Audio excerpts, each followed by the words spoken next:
오늘 우리에게 주신 하나님의 말씀인 마태복음 7장 15절에서 20절까지의 말씀입니다.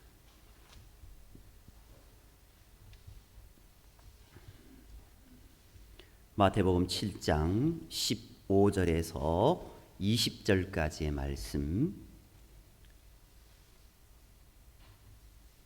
하나님의 말씀 제가 받들어 봉독하겠습니다. 15절입니다. 거짓 선지자들을 삼가라.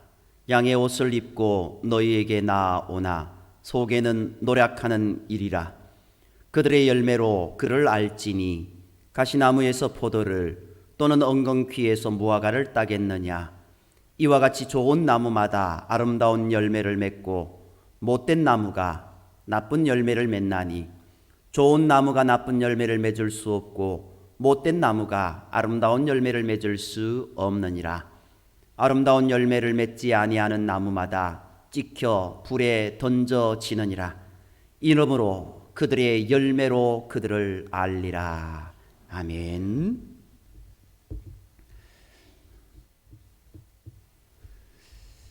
나무가 모여 숲이 되고 미소가 모여 웃음이 되듯이 작은 감사가 모여서 큰 감사와 기적을 불러옵니다. 범사에 감사라는 말씀은 작고 사소한 모든 것에서 감사 제목을 찾으라는 말씀입니다. 우리의 삶을 돌아보면 감사한 사람들이 참 많았습니다.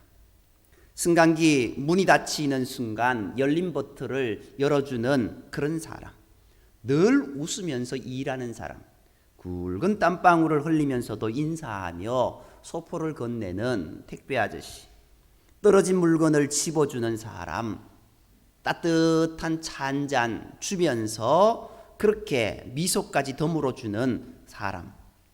더구나 코로나19로 인하여서 힘겨운 이 한 해 우리의 입에서 나오는 감사합니다라는 그 말 속에는 고맙습니다, 당신 덕분입니다 라는 말이 반반씩 섞여 있지 않습니까? 감사함이 사라지고 당연함이 자리 잡을 때 몰락이 시작됩니다. 감사 없는 성공은 교만을 낳고 교만은 패망의 선봉임을 우리는 잘 알지 않습니까? 나달이 모여서 볕단을 이루고 볕단이 모아서 추수의 기쁨을 맛보듯 우리의 일상의 작은 감사들을 모으면은 우리의 일생을 감사하며 살아가게 되는 줄 믿습니다. 예수님께서는 산상설교를 통하여서 하나님 안에 있게 될 사람과 하나님 곁을 떠나게 될 사람의 차이를 세 가지로 구분해서 알기 쉽게 결론을 내려주셨습니다. 그 첫 번째의 모습이 두 개의 문 앞에 서 있는 사람입니다. 좁은 문과 넓은 문. 그리고 두 번째는 두 종류의 나무가 있습니다. 가시나무와 엉겅퀴 종류가 그 하나고 포도와 무화과 종류가 다른 하나입니다. 세 번째는 집을 반석 위에 지은 사람과 모래 위에 지은 사람, 그들이 있습니다. 여기서 좁은 문으로 들어가는 사람이나 반석 위에 집을 짓는 사람은 주님 안에 있게 될 지혜로운 사람들입니다. 그런데 두 번째의 나무 열매는 직접 사람이 선택할 자리가 아니라 열매를 비유로 삼아서 그 열매를 맺기까지 사람이 어떻게 살아야 할 것인가를 알려주신 것입니다. 오늘 우리는 두 번째의 열매 비유 말씀에 집중해 보기로 하겠습니다. 열매가 무르익어 추수의 기쁨이 충만한 지금입니다. 다른 많은 교회들이 오늘을 추수감사주일로 지킵니다.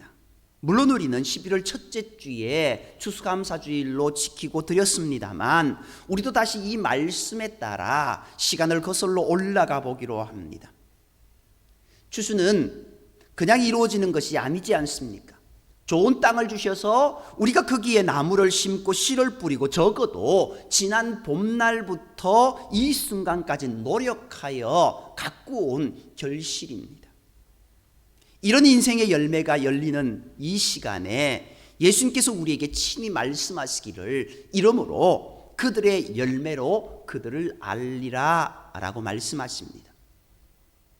한 해의 추수 때가 되어 곡식이 있고 열매가 열렸습니다. 그런데 이 기쁨 속에서 우리는 주님 안에서 내 인생도 아름다운 열매를 맺었는가를 점검해야 된다는 겁니다. 모든 만물이 결실을 얻는 이 시기에 사람들은 기쁨과 감사로 행복해지는가 하면은 반대로 아쉬움 속에 후회를 남기기도 합니다. 왜 이렇게 기쁜 추수 자리에서 후회하게 될까요? 그리고 삶의 후회는 무엇이며 그 후회는 어디까지 이어지게 되는 것일까요? 고전에서 인생의 후회에 대한 교훈으로 제일 유명한 것으로 주자 10회라는 것이 있습니다. 중국 남송 시대의 유학자인 주희는 사람이 한평생을 살면서 반드시 실천하지 않으면 후회하게 될 10가지 일을 이렇게 말했습니다. 그것이 바로 10회훈입니다. 좀 길지만요 이렇습니다. 불효 부모 사후회. 부모님을 효대하지 않으면 돌아가신 후에 후회한다라고. 돌아가신 후에 많은 눈물을 흘리는 그런 모습을 보게 됩니다. 좀 더 잘해줄 걸. 불친 가족 소후회. 가족에게 자상하지 않으면 헤어진 뒤에 후회하게 된다는 겁니다. 소불근학 노후회. 젊을 때 공부하지 않으면 늙은 뒤에 후회한다는 것. 안불사난 폐후회. 편안할 때 어려움을 생각하지 않으면 망한 뒤에 후회한다는 겁니다. 부불겸용 빈후회. 부할 때 아끼지 않으면 가난해진 뒤에 후회한다는 겁니다. 춘불경종 추후회. 봄에 씨 뿌리지 않으면 어떻게 해요? 가을에 후회한다는 겁니다. 불치원장 도후회. 담장을 고치지 않으면 도둑이 든 후에 후회한다는 겁니다. 색불근신 병후회. 색을 삼가지 않으면 병이 든 후에 후회한다는 겁니다. 취중망언 성후회. 뭔지 아시겠죠? 술 취해서 헛된 말 한 거 깨고 난 뒤에 후회한다는 겁니다. 부접빈객 거후회라는 게 있습니다. 손님을 대접하지 않으면 돌아간 뒤에 후회한다라는 것. 사람들의 인생이 길어야 100년의 짧은 인생에서 어찌 이리도 후회할 일들이 많을까요? 부모님과 자녀들은 곧 내 곁에서 떠나게 되고 공부하는 건 역시 때가 있으며 삶의 어려움이나 재물의 부침은 반드시 찾아오고 마는 법입니다. 모든 것이 때를 놓치면 뉘우쳐도 소용없다는 교훈입니다. 그리고 오늘 우리가 함께 읽은 성경 말씀과 관련 있는 춘불경종 추후에 곧 봄에 씨를 뿌리지 않으면 가을이 되어서 후회한다라고 했습니다. 지금 이 가을날은 풍요와 결실의 때임과 동시에 어떤 이들에게는 가슴 아픈 후회의 시간일 수도 있다는 겁니다. 세상의 지혜자들은 후회하지 말라고 가르칩니다. 그렇다면 그리스도인들은 잘못된 행위를 돌아보면서 어떻게 해야 될까요? 후회는 결과에 대한 한탄과 슬픔으로 끝을 맺습니다. 그러나 그리스도인들은 거기서 멈추면 안 됩니다. 참회하며 회개하는 심령이 되어야 한다는 겁니다. 죄 자체를 뉘우치며 하나님 앞에 진심으로 용서를 구하는 데까지 나아가는 것이 그리스도인들의 자세인 것입니다. 단순한 후회가 아니라 진정한 회개가 필요한 것입니다. 추수의 날은 감사뿐 아니라 진정한 회개도 함께 들어야 하는 그런 시간이다라는 것을 우리가 명심해야 됩니다. 무르익은 곡식을 거두고 열매를 수확하면서 내 삶의 결실도 점검해 보아야 합니다. 주님께서는 우리가 맺은 열매로 우리를 안다고 말씀하셨습니다. 어렸을 때나 젊었을 때 내가 어떤 인생에 나무를 심었으며 올해는 어떤 씨를 뿌리고 어떻게 갖고 왔는지를 돌아보아야 합니다. 열매로 나무를 알게 되는 바로 그때가 왔다라는 겁니다. 예수님 시대에도 거짓 예언자들이 참 많았습니다. 지금처럼 주님의 이름을 파는 거짓 목자나 이단 지도자들이 그때도 활동하고 있었습니다. 오늘 5절 말씀, 15절 말씀에 거짓 선지자들을 삼가라, 양의 옷을 입고 너희에게 나아오나 속에는 노략질하는 일이라 라고 예수님은 단호하게 말씀하고 계십니다. 양의 옷을 입은 일이, 그런 사람들은 극과 속이 완전히 다릅니다. 겉으로는 남을 위하는 것 같지만 속으로는 자신의 이익을 탐합니다. 그러나 진실한 목자는 양들을 사랑하고 생명을 바쳐 돌보지만 거짓된 일이는 자기 배를 채우려는 것이 최종 목표인 겁니다. 지금도 사랑을 내세우며 양들을 많이 모은 후에 자기 배를 채우는 거짓 선지자들이 있습니다. 또 겉으로는 교회를 위하는 척하면서도 실은 자기 명성만을 높이려 드는 모습들이 있습니다. 하나님의 영광을 드러내는 것이 아니라 목자의 이름만 높이고 선전합니다. 겉으로는 그리스도의 진리를 행한다 하면서도 실제로는 자기의 판단과 사상을 심는데 여념이 없습니다. 조심해야 할 거짓 목자가 이 시대에도 많습니다. 참 목자와 거짓 선지자는 겉으로 보기에 비슷하여 잘 구분이 되지 않습니다. 그런데 주님은 어떻게라고 말씀하십니까? 열매로 알 수 있다라고. 아무리 가시나무가 포도나무 흉내를 낸다 해도 포도 열매를 맺을 수 없습니다.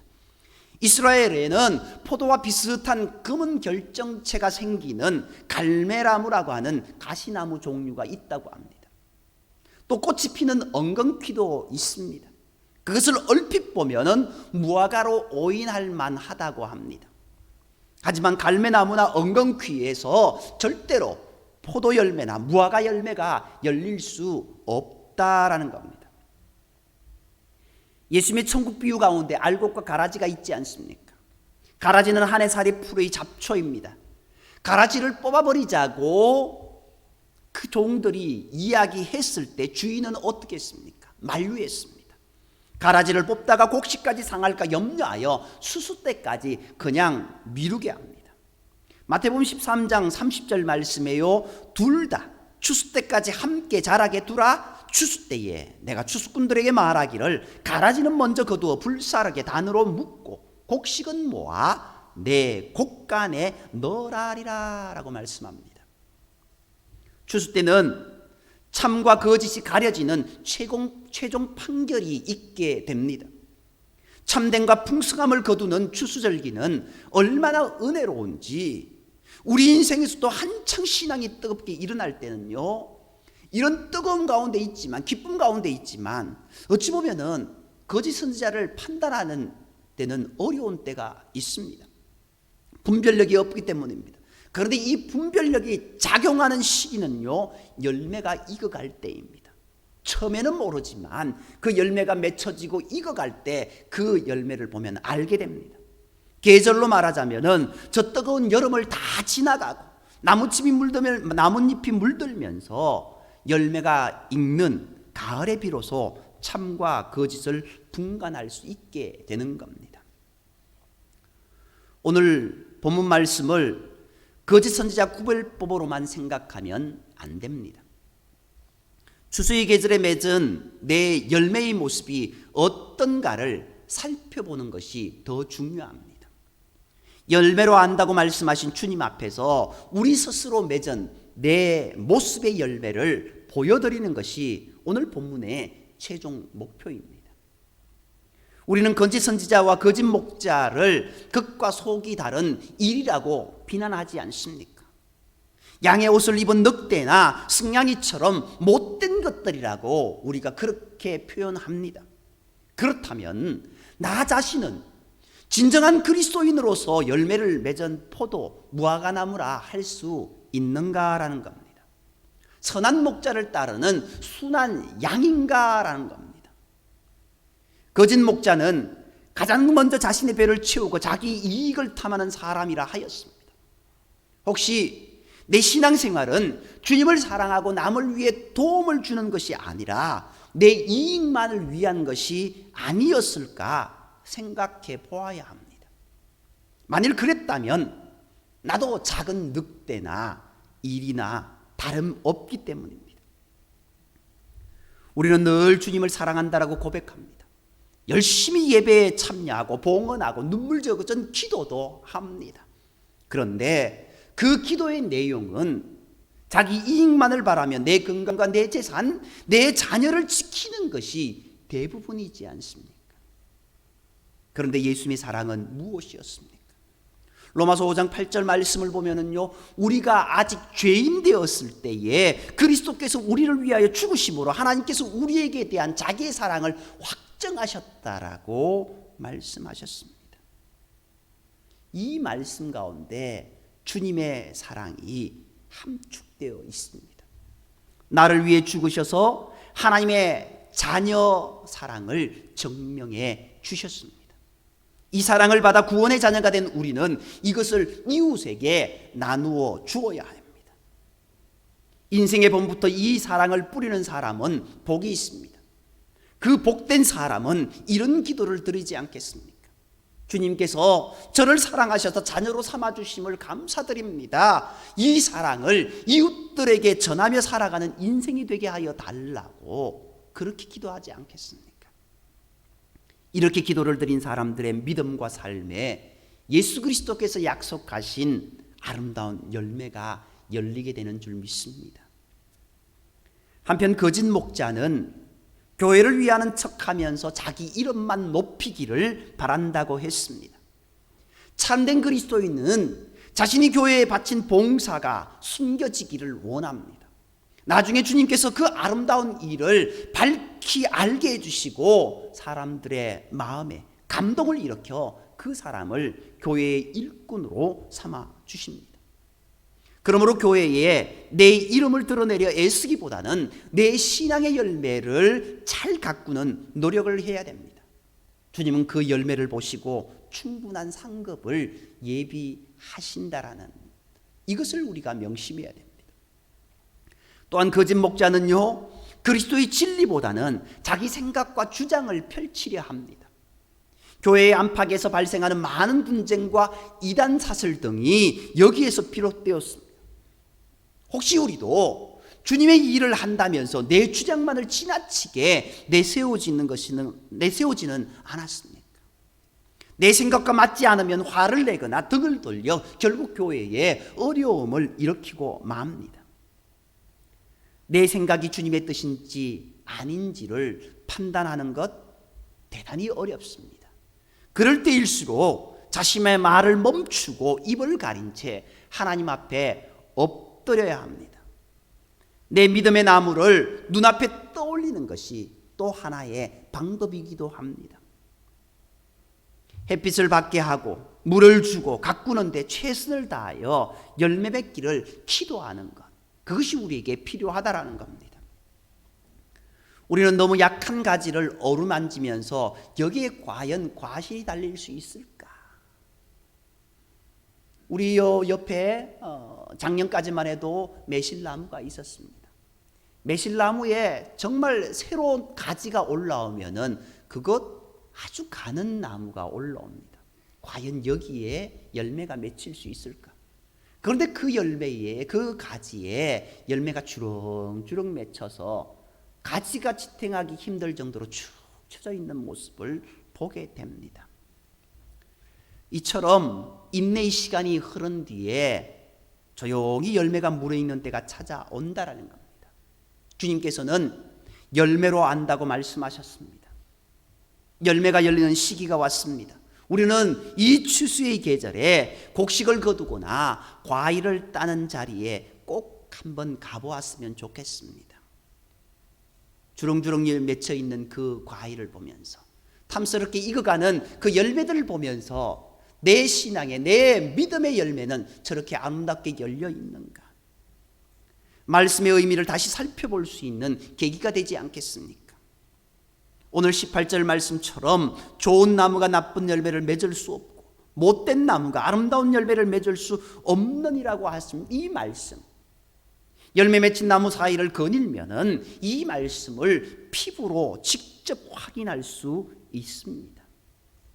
추수할 때만 아니라 싹이 트고 꽃이 피고 열매가 있기 시작할 때에도 가보고 기도드리고 깨달음을 받는다면 정말 유익한 시간이 되지 않겠습니까? 좋은 나무에 열리는 아름다운 열매들을 직접 보고 만지고 경험함으로써 열매로 안다고 말씀하신 주님의 뜻을 더욱 이해할 수 있게 되는 겁니다. 열매 맺는 이 가을에 주님 앞에 서 있는 나는 과연 어떤 모습입니까? 10가지도 더 되는 후회로 가득한 삶일까요? 겉과 속이 다른 부끄러움에 고개를 들지 못할까요? 가시나무와 은근기 같은 생활을 하면서도 포도와 무화과 나무 열매를 바라고 있을까요? 하나님의 자녀된 우리는 성령의 열매를 맺고 은총의 무게를 깨닫는, 그래서 과목의 기적과 추수의 기쁨을 누릴 잔치 자리에 초대받는 주님의 자녀가 되어야 될 줄 믿습니다. 이 시간 열매로 안다고 말씀하신 주님께 내 결실을 보여드리며 주님 감사합니다. 어찌 보면 또 다른 모습으로 주님 죄송합니다. 더 아름다운 열매로 더 아름다운 믿음의 모습으로 살아가고자 했으나 여기까지서 죄송합니다라고 하는 우리의 모습은 아닐까 생각해 보기를 원합니다. 우리가 어떤 모습이 되기를 원합니까? 오늘 열매로 안다고 하신 그 말씀 가운데 우리의 열매가 주렁주렁 맺혀서 하나님이 기뻐하시는, 우리도 그 하나님 주시는 은혜로 충만한 복된 모습이 되시기를 주님의 이름으로 축복합니다. 기도드리겠습니다.